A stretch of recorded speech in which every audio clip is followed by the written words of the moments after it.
Our next speaker is Dr. Amjad Qourshah. He got his bachelor's and master's degree from the University of Amman, his bachelor's in religious accordance, his master's in commentary of the Quran, and received his doctoral degree from the University of Birmingham, not Alabama, but United Kingdom, and he's a current teacher and professor at the University of Amman. Please welcome Dr. Amjad. Assalamu alaikum wa rahmatullah. Bismillah ar-Rahman ar-Rahim. Alhamdulillah wa salatu wa salam ala Rasulillah wa ala alihi wa sahbihi wa man walah. MashaAllah, when I listen to such very beautiful voices, sometimes I say, you know, Allah did not give me the beautiful voice to sing. So if I decided once to sing, I think all kind of singers will stop singing maybe. But Wallahu alam. Taib, Bismillah ar-Rahman ar-Rahim. Brothers and sisters, to save my time, I have 25 to 30 minutes to speak. I will go directly. Sisters, as Sheikh Jamal said and Sheikh Kifah said, please, you know, it's the only time sometimes it's 30 minutes that we can sit with you. I think you can save some time to do your sacred chatting somewhere else. Please, sisters. Sisters, Assalamu alaikum. I think you can control yourself. Sisters, Assalamu alaikum. طيب بعد حمد الله والصلاة والسلام على رسول الله وعلى آله وصحبه ومن والاه. You know, brothers and sisters, subhanallah, من لا يشكر الناس لا يشكر الله, our sister Karen said. The one who does not say thanks to the people, actually he's not thankful to Allah subhanahu wa ta'ala. I don't know if I deserve really this honor by mass, by our dear brothers and sisters, to be with you as a main speaker. Ask Allah subhanahu wa ta'ala to be someone from those whom Allah subhanahu wa ta'ala has accepted with all of you. Nevertheless, now I will go direct to the point to save my time. I'm here with you to talk about a specific topic. This topic is the importance of such an institution like MAS and other institutions in supporting our community regarding something very important, this kind of services. Many of us, maybe we don't pay attention in case if some kind of institutions like MAS or any other institute, if they do not exist in our community, what could happen to you and to your children and to the generations to come? You can't imagine. Let me tell you something very quickly. Ash-Shaytan, as I know and you know, we all know, as Allah subhanahu wa ta'ala told us, swear by Allah subhanahu wa ta'ala by saying, وَبِعِزَّتِكَ لَأُغْوِيَنَّهُمْ أَجْمَعِينَ. He swears by Allah that He will do His best in any way to mislead us. Your generation, the next generation, basically is targeted by Shaitan and his group under many titles, many flags, many areas. They are trying to steal your children. So the existence of Islam and Muslims easily could disappear if we don't have such institutions with full support to take care of those people. Now, let's be fair. Let's be honest. What is the percentage of fathers and mothers that they have the full time and the full knowledge and the full ability to take care of their community and top of them, their children? It's amazing. We are falling short. We are facing a problem. That's why, brothers and sisters, we must support such institutions amazingly in any way. Don't you have the money? Please, the time. No time, you money, no money, your knowledge, your support, your dua, your tongue, your lisan, your words, your writings, your Facebook page, your whatever. Do something to support. Prophet Muhammad sallallahu alaihi wasallam says, رُبَّ دِرْهَمٍ سَبَقَ أَلْفَ دِرْهَمٍ. You know, sometimes $1 will be worth from the sight of Allah subhanahu wa ta'ala 10,000 or $1 million. It depends how sincere you are and how amazing and what kind of effort you are doing for the sake of Allah subhanahu wa ta'ala. Now, this is a quick introduction. The first point that I want to build all of my talk on is just one point, then I will give you stories just to fix this point in your mind. Brothers and sisters, as the majority of you speak Arabic or you know Arabic, I think you heard about these two very famous terms in Islamic studies, which is فرض العين وفرض الكفاية. The definition of فرض العين is the thing that is compulsory upon every single person of Muslims. Like the 5-time prayers, for example. I must pray, you must pray, she must, they must, he must. If I'm praying, you will not escape from the sin if I'm praying. You must pray, I must pray. This is the fard al-ain. Fard al-kifaya, the definition of fard al-kifaya, it's certain things that should be done among Muslim ummah. If a group of Muslims did it, none of other Muslims will be sinful. But if none did it, all of them, they are sinful.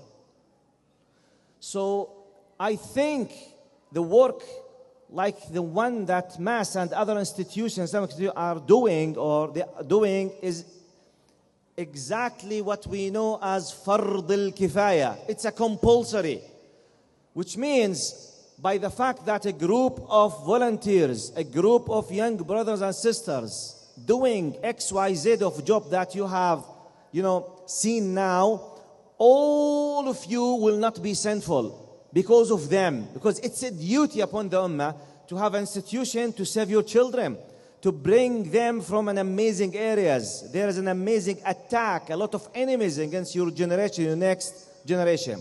Listen to this amazing story. Now, so it's fard kifaya. It's a compulsory among or upon all of Muslims to have such institutions. Why? We need people, you parents, plus these institutions to link our generation with Allah subhanahu wa ta'ala. Not just once a life or twice a life. These programs, they are connecting them on daily basis, 24 hours, weekly basis, monthly basis, yearly basis, to a degree that you will have, true scholars, well understanding for Islam, great people who appreciate their religion and they represent the true Islam. Amazingly, a story, I know.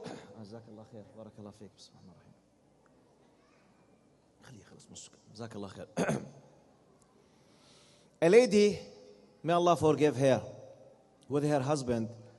This story happened in Jordan. They did not pay attention to their daughter.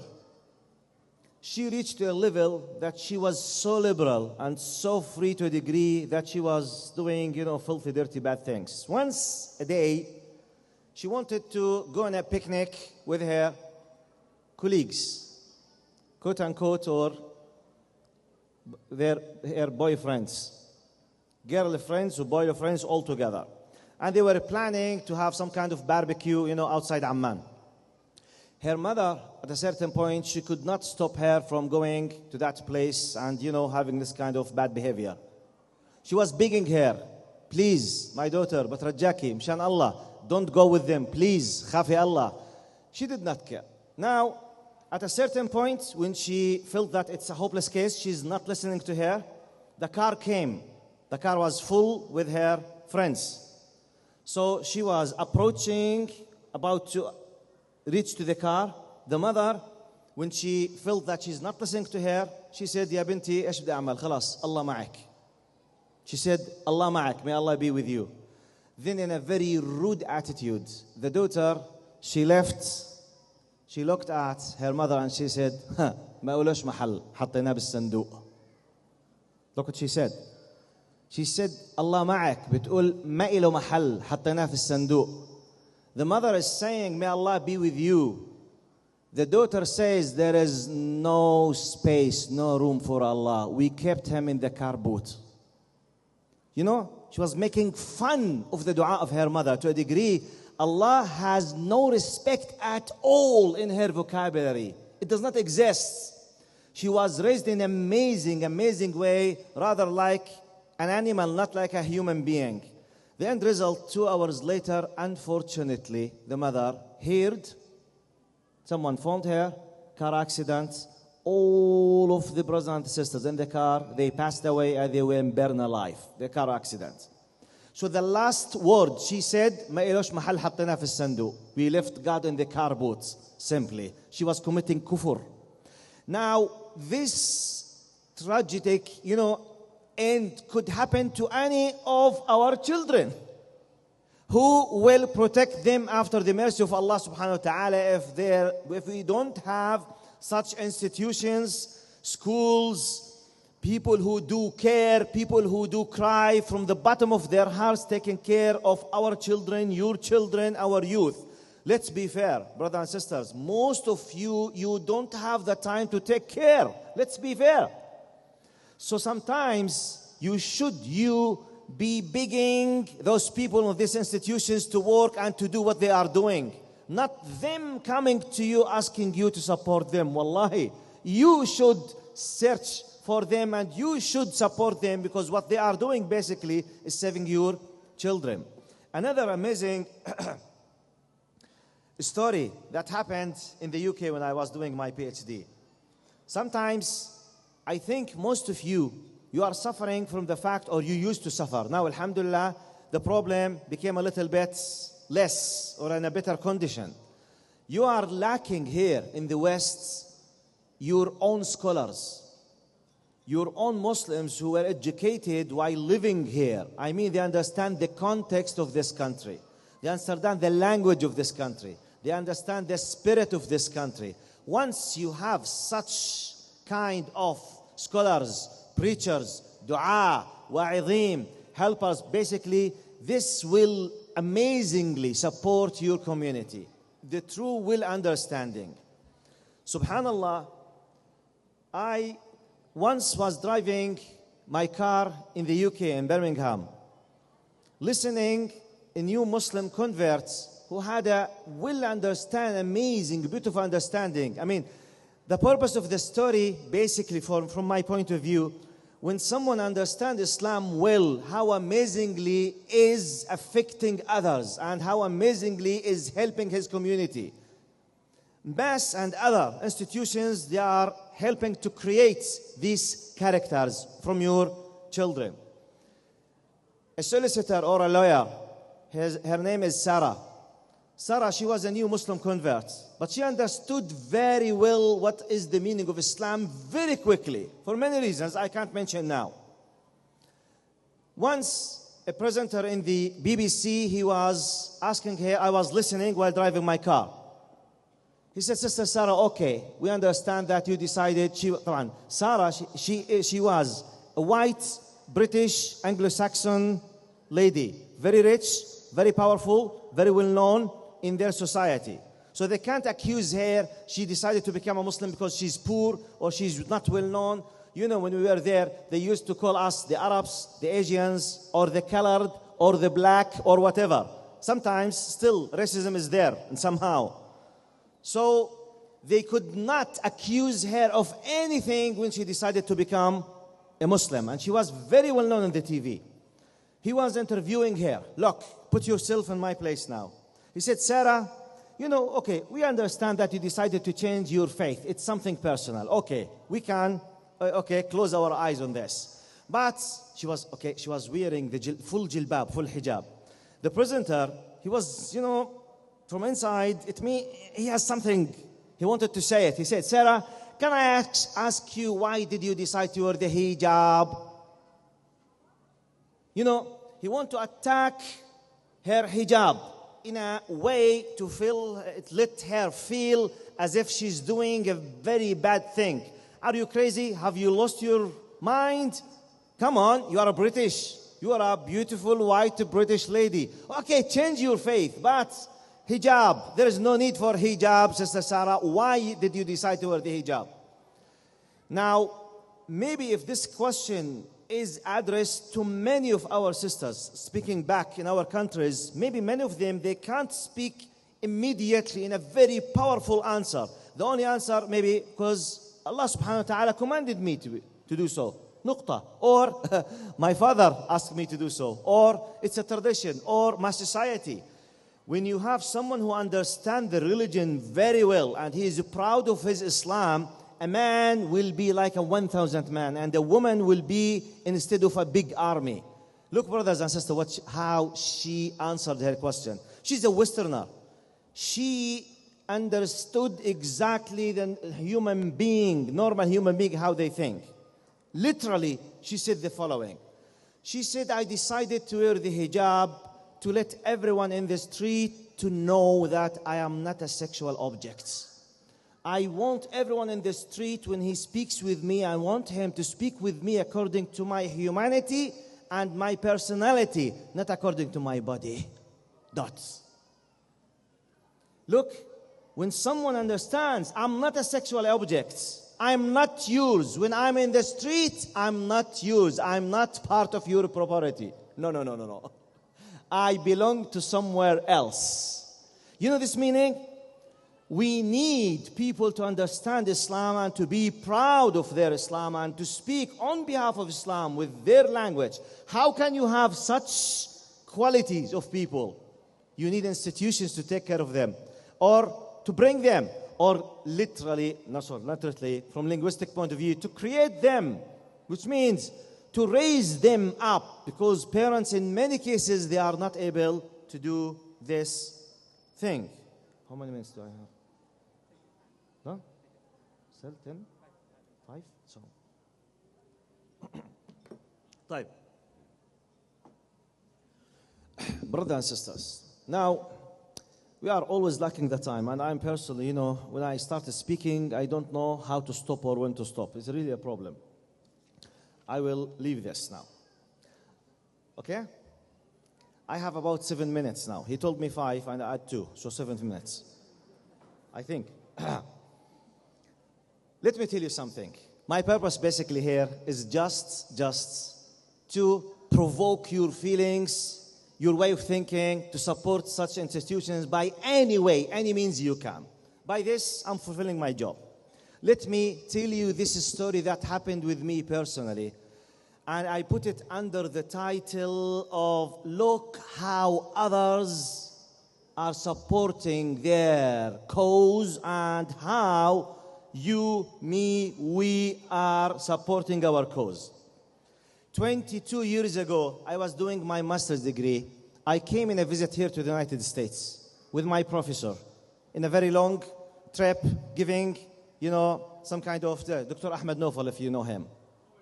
Yes, Dr. Ahmed Nofal, in 1991, he was a guest here doing, a long chain of lectures. I was with him, escorting him. So it happened with me. After traveling, we visited 30 cities in 16 states. And we were using, the Visit USA card with Delta Airlines.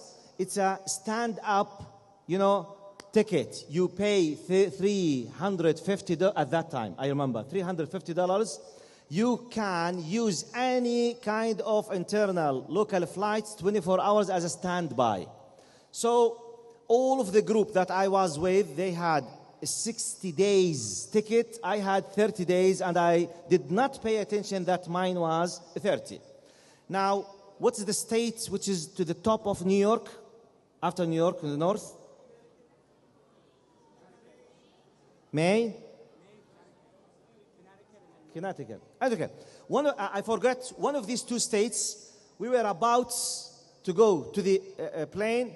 Then they told me, oh, okay, your ticket is finished. خلاص, forget it. Ya jama'a. Anyway, I had to leave the group and to return back to New Jersey, where I have some kind of relatives to visit them. So suddenly I was planning to be with a group, traveling with doctor and with other people. Emotionally, at that time, I was not speaking that English, of course, okay? At that time, it's my 22 years ago. At that time, I did not, have that kind of ability of speaking English. Suddenly, I found myself lacking, the money, returning back to my relatives in New Jersey, having this kind of bad emotional feelings. So I came to New York, to Manhattan, by bus, to take the bus to come to New Jersey. Near exactly the bus stop, it was like a huge building in Manhattan City, about 5 floors, if you know. Now, because of my feelings, I left the group that I was with. Really, I was very upset.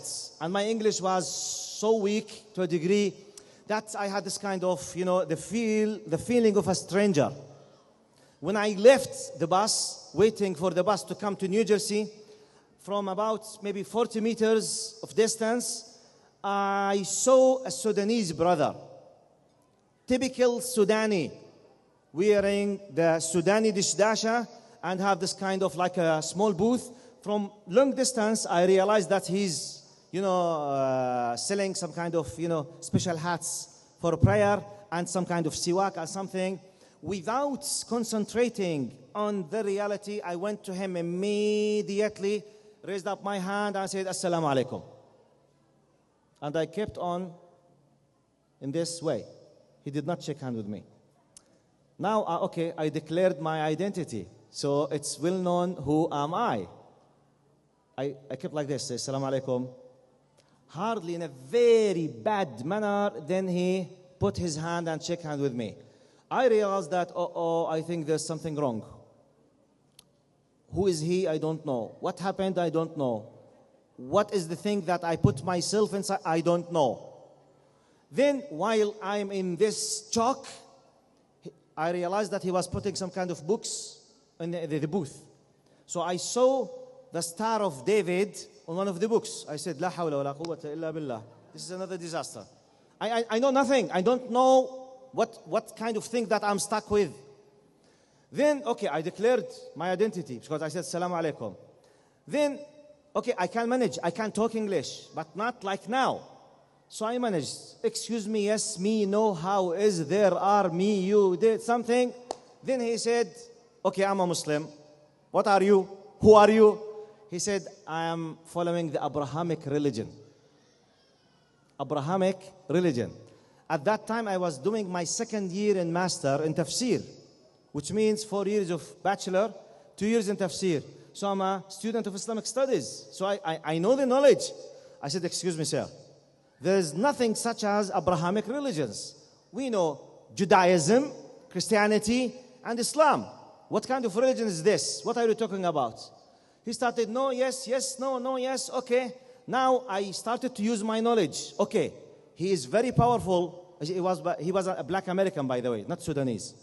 His speed in English, it was like machine gun for me, like like this. I'm very weak in English, in front of him. So I was translating like when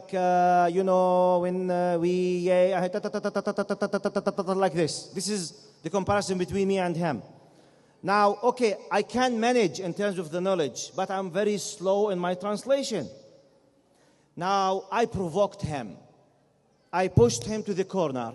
Yes, no, I know, you know. Then, immediately, the surprise happened, which I'm quoting the whole story. I'm telling you because of it. When he felt that I'm pushing him in my knowledge, immediately, he said the following. He said, hey, in your book, then he continued in Arabic. In Arabic. He said, in your book you have ذَلِكَ الْكِتَابُ لَا رَيْبَ فِيهِ. In Arabic. Then he continued in Arabic. ذَلِكَ اسم إشارة للبعيد. In Arabic. Then he continued, I forgot in English and Arabic. He say, اسم إشارة للبعيد, and the very far from you is the Torah. You are asked by your book to follow the Torah, otherwise you are not true Muslims. Can you imagine?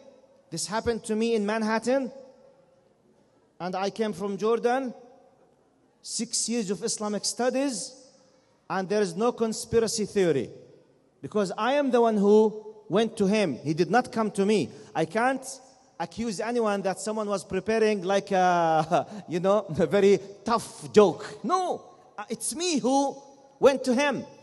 Amazingly, I said, La ilaha illallah. I know the answer. But I was shocked to a degree I could not answer. He's speaking in Arabic. He was educated to argue with an Arab, talking about the Quran, taking some kind of false way of understanding. ذَلِكَ اسم إشارة. If you are a true Muslim, you have to follow the Torah. At that specific moment, a friend of him came. They shook hands, and he told him in front of me, oh, shalom. Shalom, shalom, shalom. So now I realized that I'm in a real danger at that time. I left the place his friend followed me. Really, I felt scared. I lost my way outside 2 hours, then I came back. When I lost my way, I discovered that, like him, outside in the midtown of New York, around Manhattan, 17 person like him. Jazakallah khair. I finished this. 17 person of them, they were doing the same thing. Then I discovered they were selling to the people some kind of books about some Sufi Islamic groups in some Muslim countries.